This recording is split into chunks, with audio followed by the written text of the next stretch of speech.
Buenas tardes a todos, bienvenidos a La Psicología en tu Vida, conversando por una mente sana.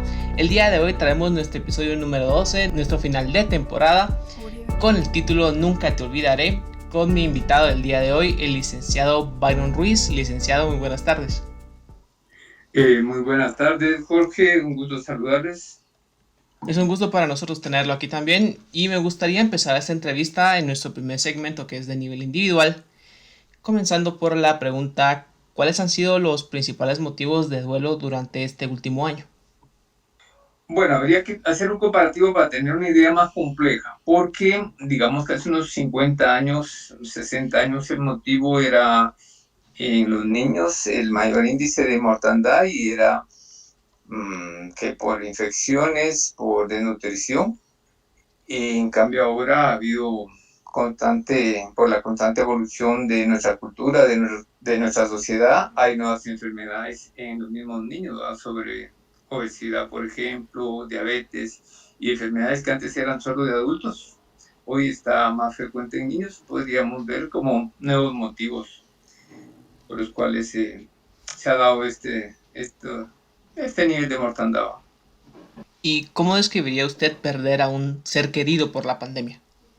Actualmente estamos sufriendo un cambio radical histórico, porque anteriormente el rito era distinto, la persona y variaba entre 3 y 7 días de duelo, llantos y ropa color negro.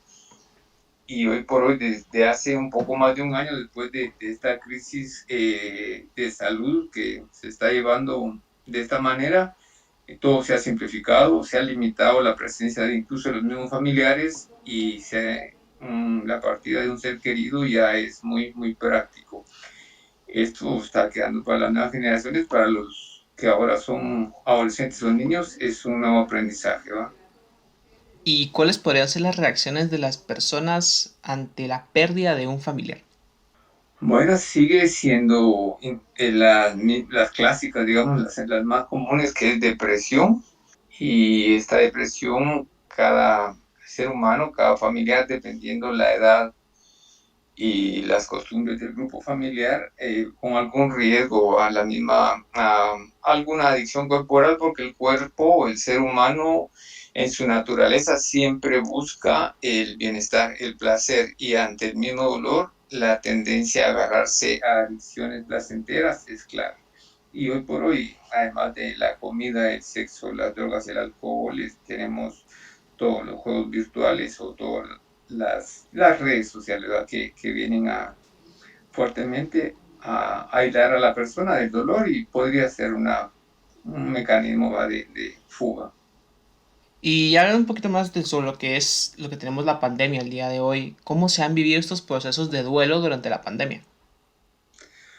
En los casos que conozco cerca del grupo familiar donde estoy y los vecinos del grupo, se ha hecho muy simple, ya se ha cortado comparativamente a los años anteriores ese drama emocional de los que quedaban en familia, los que quedaban. Ya no es tanto aquello de un buen tiempo de luto, un rito religioso inmediatamente, porque hasta eso se cortó. Entonces la gente ya no va ni a ritos religiosos, ya no guarda lutos y tomar nuevas actividades. Se ha limitado. Anteriormente le pregunté acerca de las reacciones ante una pérdida del familiar, pero ¿qué efectos puede tener la pérdida de un ser querido en una persona debido a la pandemia? ¿Qué efectos podría tener? Además de emocionales, como lo platicamos a un principio, obviamente hay una clara manifestación económica. De una u otra manera, las familias han tenido una limitante económica que no les permite exponerse con más solvencia en su diario vivir. Entonces, si aquí habíamos implicado cuestiones económicas, sociales, familiares, emocionales, que fueron las que platicamos a un principio, y entonces ya varía entre un grupo familiar de los que antes se podía clasificar como de muy escasos recursos familiares, de medios recursos, clase media o familia muy pudiente. Ya variaría la afección que pueda sufrir cada persona y dependiendo incluso su edad también va, si es niño, es adolescente o es un adulto o incluso es un adulto mayor que ahora quedó bien marcado los 60 años en adelante ya socialmente ya es un estigma. ¿Va? Bueno, estos son los viejos de 60 y los que se empezaron a vacunar y los que están prestos a morir. A estas bromas se hacen en las redes de este movimiento. ¿Qué etapas deben atravesar las personas que tienen un proceso de luto? Bueno, las primeras es la etapa a superar, la negación.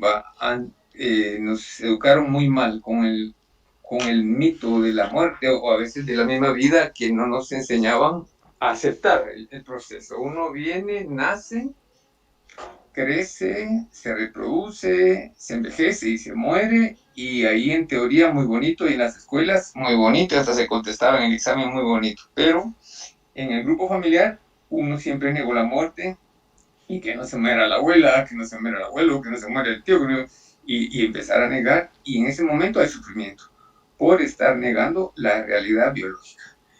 Entonces, luego sería la aceptación, después de la negación sería aceptación, bueno, esto es así, la vida continúa, nosotros tenemos que seguir, y aquella convicción personal de que esto lleva. Para mí que estos dos son los principales, ¿verdad? Y luego la aceptación, cada quien lo resuelve con apoyo o de familiares, o de algún hábito personal, o a veces hasta algún vicio, porque hay gente que se queda tomando un buen tiempo o consumiendo algún tipo de droga en lo que va superando su dolor cultural. Es un dolor cultural porque biológicamente es la misma pérdida para todos.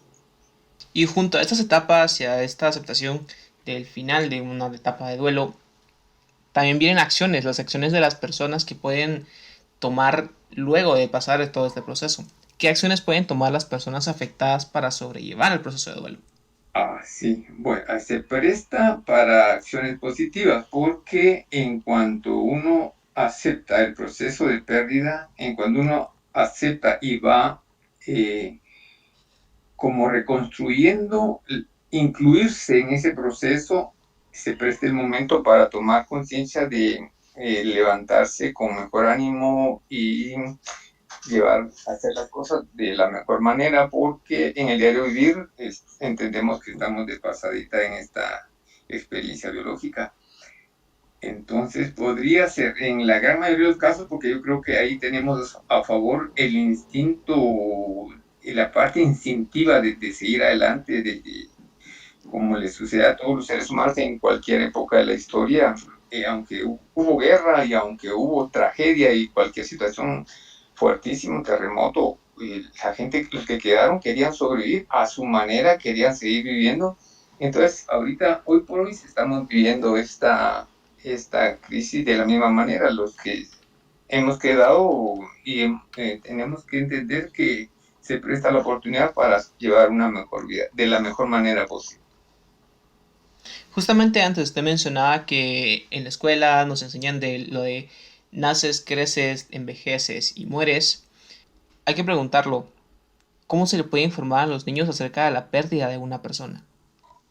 Interesante, Jorge, porque aquí había que reestructurar el pensum de estudio y hacer énfasis en, en esa parte emocional ante el proceso biológico, ¿va? Porque se enseña muy bien el proceso biológico, pero cómo vamos refiriendo este proceso a mi grupo familiar, tomar conciencia, obviamente tiene que ser con apoyo de los padres también, tomar conciencia de este fenómeno que nadie lo puede evitar, ya no importa incluso el nivel socioeconómico, cultural, de raza, ya no importa nada, esto de religión incluso, aquí todos participamos en esa misma barca. Y entonces juega un papel importantísimo empezar a hacerle aproximaciones emocionales de esta teoría que ya se le viene enseñando. ¿Va? En ciencias naturales se le enseñó esto y esto, pero cómo lo llevamos a nuestro grupo familiar y cómo lo podemos ver de la manera más armoniosa posible, lo más amorosamente posible, porque es algo innegable, ¿va? Y nosotros también tenemos una perspectiva muy externa a lo que puede ser la pérdida de otra persona. ¿Qué podemos hacer para ayudar a una persona que está llevando un proceso de duelo? Bueno, para comenzar, el grupo de futuros profesionales, como lo están llevando ustedes, están haciendo una buena labor porque es ir conociendo varias opciones de la gente que ha tenido varias experiencias y conocido algunos campos o varios campos sociales con los cuales se podrían enriquecer, ¿va? Porque las nuevas generaciones, que es gente joven y que tiene pocos años de vida, probablemente no conoce todas las opciones que se han podido encontrar. Opciones prácticas, aparte de la teoría de muchos libros que son buenas, pero se quedan ahí en teoría. Las prácticas, bueno, ¿qué hago con la vida ahora que salí de una guerra? ¿Qué hago con la vida que salí de una enfermedad? ¿Qué hago con la vida ahora que salí de esta crisis que estamos llevando? Y qué opciones tengo entre las que reales que tengo y las emocionales que puedo encontrar, qué opciones tengo. Entonces, están haciendo una labor importante porque están visualizando la experiencia de las generaciones que ya van adelante, ¿va? O incluso las generaciones que van para afuera. Bien, licenciado, muchas gracias. Ya para terminar nuestro primer segmento de la entrevista, ¿hay algo que usted desea agregar a la conversación? Bien, algo que es importante, Jorge, es que el ser humano en toda la historia, en todas las culturas, en todas las sociedades, siempre ha tenido un vacío. Siempre ha tenido ese vacío que es la necesidad de amor y entonces se busca a través de familiares, a través de una deidad, a través de un fenómeno o de un líder religioso o un líder, cualquier tipo de líder. Entonces el ser humano inconscientemente anda buscando a través de sus acciones y de las cosas que están afuera, y entre comillas, por realzar esto, entre las cosas que están afuera, mi felicidad, el amor está ahí afuera y yo tengo que salir a buscar. Esa es una deficiencia, pero culturalmente nos tienen educados en ese aspecto, porque hay un amor propio, un amor individual, un amor que nace de dentro de uno, que lo tenemos olvidado o que no lo han olvidado, si con buena intención o por ignorancia, no lo sé, pero ahí está uno de los principales problemas del ser humano en la parte individual. Afuera ando buscando lo que está dentro de mí. De acuerdo, licenciado, muchas gracias en su participación en este primer segmento. Ahora me gustaría iniciar el segundo segmento entrando más un poco a lo que es el nivel social, comenzando con la pregunta de cómo han afectado las pérdidas por la pandemia a la sociedad. Bueno, y entonces ya lo platicamos ligeramente hace un rato. Hay aspectos económicos para comenzar, porque esto es innegable, cuánta gente perdió trabajo o perdió negocios por esto. Vienen nuevas generaciones que están abriendo nuevos caminos y esa es la parte admirable, ¿verdad? Y lo que hablábamos hace un rato de que el instinto de vida lleva a tener iniciativa, a tener coraje para abrirse espacios en donde pareciera que no hay. Y entonces esto es de admirarse en la actitud del ser humano. Después de la parte económica, la parte emocional, porque se perdieron seres queridos que no se les pudo despedir como debía de ser, o bueno, como la costumbre nos dictó que debía de ser. Yo no despedía a la abuela, no despedía a X, Y familiar, y quería hacerlo conforme a la costumbre de la familia o de mi grupo religioso, y no ha sido así. Podría causar esto un como dolor extra emocionalmente, pero considerando que también viene siendo un aprendizaje para niños y para adolescentes, está pasando a ser un nuevo modelo. La pérdida biológica ya no es tanto aquel rito que incluso era fuente de comercio para grupos metidos en este campo, de sacar el mayor provecho al difunto y a los familiares, ¿verdad?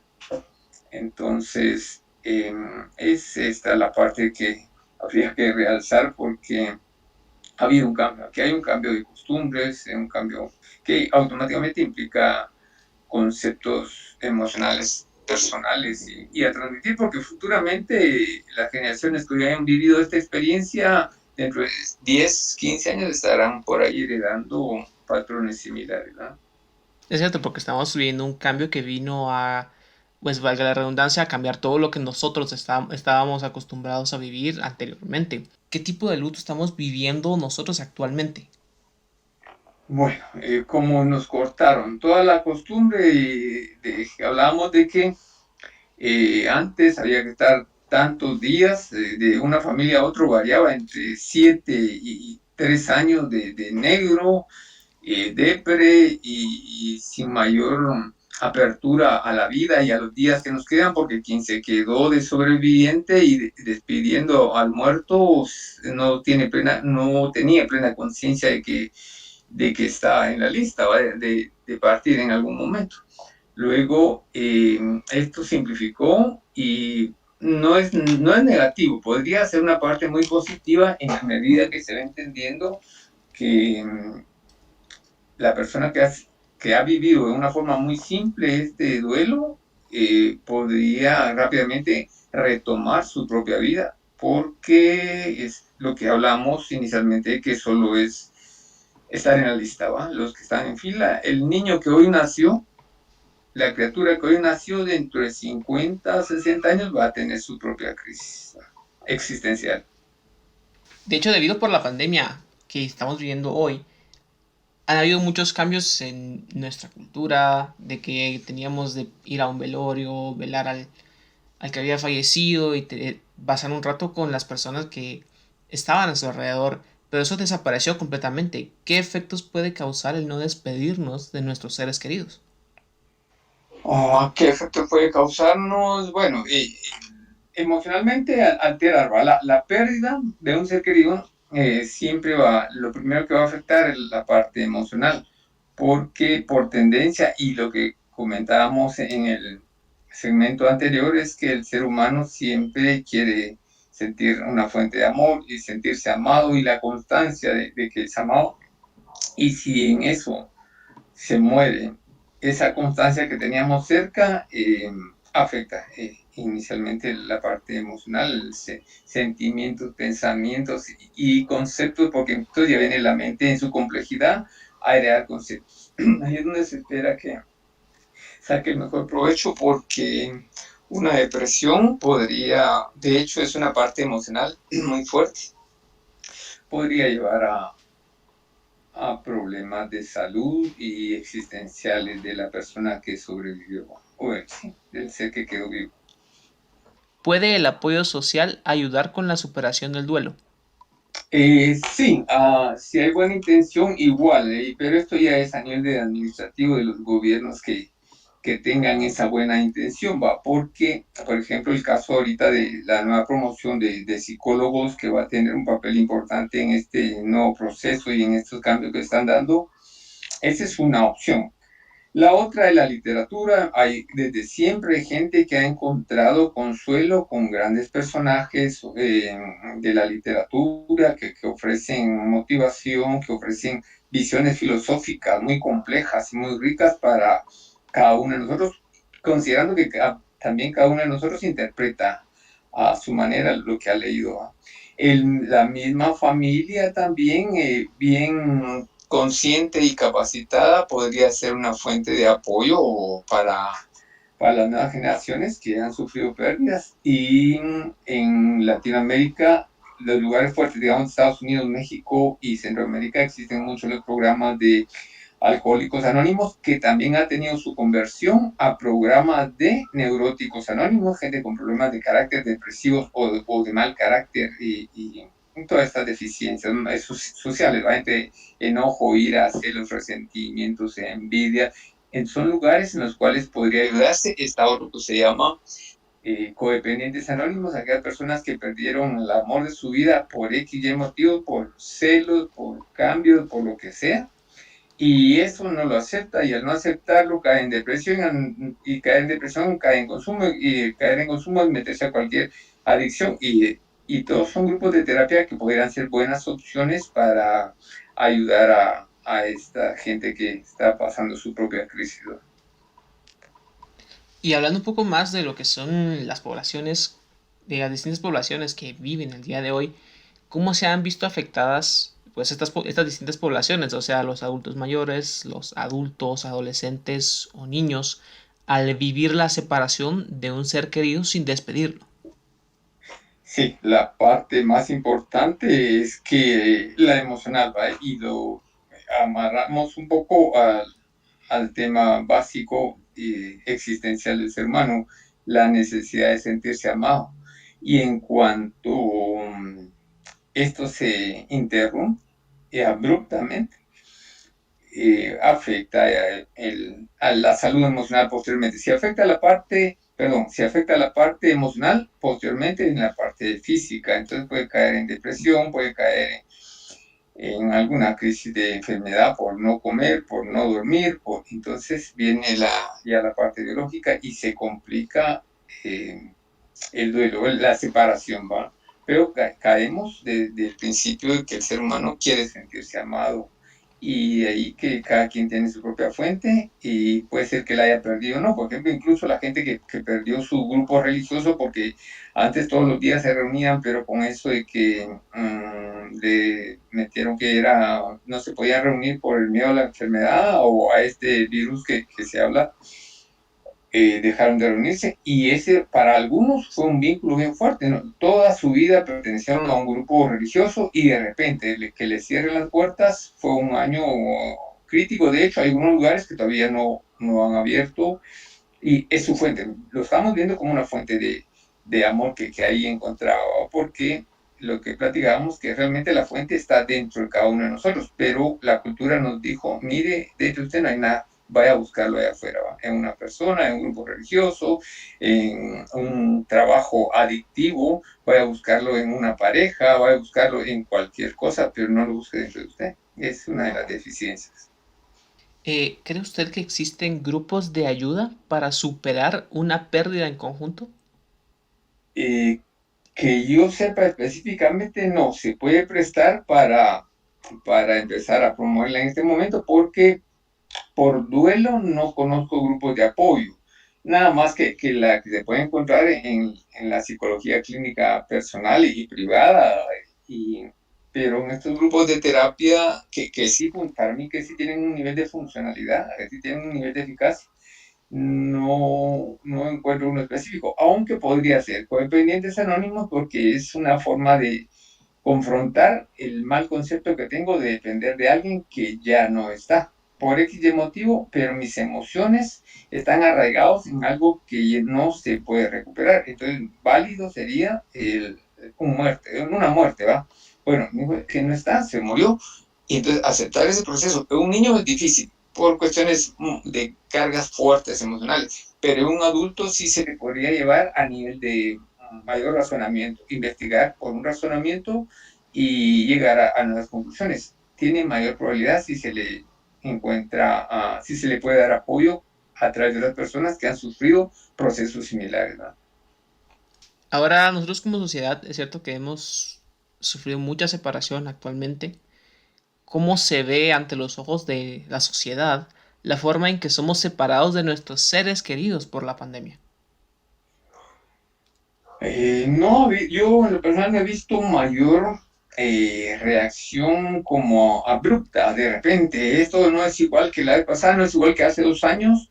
La gente ha encontrado la capacidad de adaptarse a las nuevas circunstancias y entonces yo lo asocio un poquito con las tragedias mundiales de grandes grupos, ¿va? Una guerra, es esto una pandemia de las que se dieron históricamente. eh, entonces, todo esto fue una reacción del mar, de un tsunami que les dice, la gente que fue afectada, pero en forma abrupta y de repente sin nada, sin familia, y empezar a vivir, no ha habido mayor protesta. Yo los veo como viendo para adelante, ya no es como queriendo recordar o valorar una historia, sino que ahorita, bueno, que es lo que viene y esto es lo válido, para mí es válido esta postura. ¿Qué podría recomendar usted para vivir un duelo como lo que vemos hoy en día? Eh, Tomar conciencia de esta rica experiencia que nos fue regalada y que somos privilegiados en relación a una escala o a una, sí, nivel de pirámide, tenemos distintos y muchos privilegios entre vida, salud, a un nivel de economía solvente o que cubre necesidades, gozo emocional, o sea, también esas son cosas que habría que considerar y retomar, y en todo caso, eh, a la hora de poder acercarme a otra persona para asesorarla o para, sí, para asesorarla sería tomar conciencia de todas las riquezas que nos han sido dadas. Los que quedamos vivos, los que tenemos una capacidad económica para seguir adelante sin mayor problemática, los que tenemos nivel de salud, porque ese es otra riqueza que no nos dan conciencia. Hay gente que ahorita está en hospital de 5 estrellas y con capacidad de ser llevada a otro país para una mayor operación, pero está enfermo. Entonces es una pobreza. Nosotros que nos levantamos cada día solventes, no pastillas, no medicina, no chequeo. Entonces, Dios mío, cuánta riqueza hay en mi vida y no he tenido conciencia para ser un agradecido. Y aquí viene el elemento de gratitud para fortalecer este proceso de cambio, ¿verdad? Y poder ofrecer como herramienta fuerte a las personas, ¿verdad? Estar consciente de las riquezas y de la gratitud que tenemos que tener por las cosas que hoy por hoy están en nuestra vida. Bien, ya entrando a la recta final de lo que es la entrevista, ¿cómo podríamos ayudar a las personas que viven un duelo muy difícil debido a la situación actual? Bueno, inicialmente la persona tiene que desear ayuda, porque un ejemplo muy tácito es el alcohólico. Yo lo veo tirado en la calle, lo veo pidiendo una ficha y digo, mira, venite, te quiero ayudar y vamos a dejar esto. Y si él no quiere, solo me va a recibir la ayuda económica y va a pedir que yo me retire. Y al rato va a comprar su bebida y ahí pasó el día. Y mañana va a ser la misma rutina porque él no quiere. Igual pasa con las personas que hoy por hoy han caído en una pérdida y están pasando su propia crisis de dolor por la pérdida biológica. Es hacerles conciencia de qué tanto quieren recibir ayuda y qué disposición tienen de recibir ayuda. Y ya basado en esto de que sí aceptan, entonces ahí ya funciona cualquier ayuda profesional, social que se le pueda ofrecer, la psicología, grupos de terapia, grupos de motivación, incluso en las redes ahora hay influencers, bueno, siempre han habido en la historia del ser humano, siempre han habido como gente que influye, ¿va? Entonces, ese nuevo término que escucho de influencer, lo que dice me gusta, yo lo voy a seguir y este personaje, yo estoy siguiendo este otro, y hay gente que se deja llevar por otra persona. Y no está mal, porque siempre ha sido así. Anteriormente los influencers era gente que escribía bonitos libros y escribía filosofía o escribía motivación. Hoy ya lo hablan, entonces ya tienen esa capacidad verbal, presentación, y que es mucho más complejo para influenciar en otras personas. Entonces, esa sería otra opción, ¿va? A literatura y la misma familia. Caemos en la misma familia, que es un apoyo directo y que podría ser una gran riqueza, siempre y cuando la familia esté consciente de la capacidad y del potencial que tienen. Porque platicábamos inicialmente o anteriormente cuando estábamos poniéndonos de acuerdo, Jorge, unos días atrás, de que el valor de la palabra, que es la parte poderosa de la psicología, es como reacomodar pensamientos en una persona. Y es como una casa cualquiera, por llevarlo a un ejemplo material. Esta persona tiene una casa, está bonita, pero tiene los muebles mal puestos, mal distribuidos, y por eso hay tropezones, hay incomodidades, hay retrasos, hay malas acciones, porque no tiene los muebles bien acomodados de la mejor manera. Entonces, uno como orientador, como psicólogo, como promotor de salud, la intención es esa, llegar a acomodar los muebles que están dentro de él, dentro de su cabeza, dentro de su casa, y de la manera más eficaz encontrar la belleza, la armonía, la postura amorosa que está dentro de él. Licenciado, ahora para terminar ya con la entrevista, ¿hay algo más que usted desea agregar a este segmento?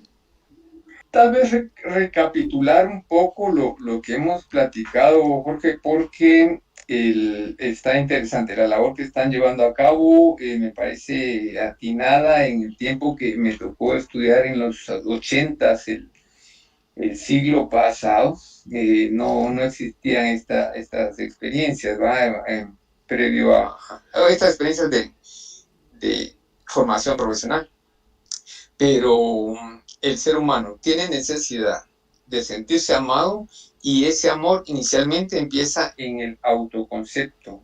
¿Cuánto yo tengo que sentir amor por mi persona? No por lo que dicta la cultura, porque la cultura está orientada o la tendencia fuerte es de llevarme a no quererme a mí mismo. Entonces, vos vales por los méritos, vales por tu color, vales por tu estatura, por tu economía, por tus estudios, por la pareja que tenés, casa o cosas materiales que has tenido, casa, carro y cualquier cosa. Entonces, el mensaje constante de la cultura es, mira, no vales nada porque no tenés esto, no vales porque no tenés esto, y empieza la no valencia, ¿va? Yo no valgo porque socialmente todo lo que me hace falta, no tengo trabajo, no tengo cualquier cosa, no tengo belleza, no tengo fuerza, no tengo, y empieza a quedar desvalorización, ojo, es cultural, no es la realidad, y entonces aquí viene una opción muy interesante, muy fuerte, que es la postura espiritual. No necesariamente una postura religiosa, sino que puramente espiritual, esa relación, ese poder que está en mí, porque la postura sería entender por qué yo vine a este lugar, por qué estoy aquí y a dónde voy a llegar. Reconsiderar eso, que hay un poder superior, como cada quien quiera entender. Hay un poder superior que me trajo para cumplir ciertas funciones y entre estas funciones estar el tomar conciencia de las riquezas que él sí me ha dado, que es vida, que es carísima la vida. Hoy por hoy estaba viendo la prensa libre y solo sacar una página, el anuncio de un muerto puede costar hasta 40,000 y 50,000. Yo decía, qué locura morirse. Y entonces, y los que hoy amanecimos vivos, ¿por qué no damos gracias por eso? Está el nivel de salud que ya lo habíamos platicado y la gente amanece con salud y no puede dar gracias por eso porque no está consciente. Entonces el gozo de cada día empieza en base a estas dos cosas. Después si tienes una familia, después si se tiene gente que uno ama y que lo ama a uno, aumenta más los motivos por los cuales tener un día gozoso. Y si se tiene un trabajo, se tiene, y empieza uno a ver todas las riquezas que hay, pero básicamente tener vida, salud y amor, eso es una riqueza que tiene que aumentar mi autoestima. Y si además de eso me vuelvo agradecido, porque yo tengo que darle gracias a Dios y como cada quien lo puede entender, pues decir a mi Padre, a mi Dios, a Jesucristo, yo quiero darle gracias por la vida, la salud, el amor, la prosperidad, el gozo de cada día y los amigos. Y empieza uno con esa gratitud, el día empieza de una manera distinta que lo que me estaba dictando la cultura. No tengo que hacerle caso a la cultura, pero tiene fuerza. Enciendo la tele y mire usted, tiene los que tienen la nariz torcida, este es el tratamiento. Los que están muy gordos, este es el tratamiento. Los que están muy... Y empieza una... Puchica, yo tengo todas esas deficiencias. Mentira. El concepto de autoestima empieza en uno mismo, reestructurando conceptos que me ha dado la vida, que me ha dado Dios, que me ha dado la naturaleza. Esa podría ser una conclusión, ¿verdad? De acuerdo, muchas gracias, licenciado. Ha sido una conversación muy nutrida desde lo que vimos en el primer segmento, hablando de los procesos del duelo, las acciones que toman las personas, hasta nuestro segmento del nivel social que acabamos de tocar, donde miramos el apoyo social, las poblaciones que se han visto afectadas. Le agradezco mucho por haber estado aquí el día de hoy. Bueno, ahí estamos a la orden, Jorge. Lo mejor para ustedes, futuros profesionales. Me alegra que tengan la mejor tarde. Muchas gracias, licenciado, nuevamente, y a todos los que nos escuchan, nos veremos nuestra próxima temporada.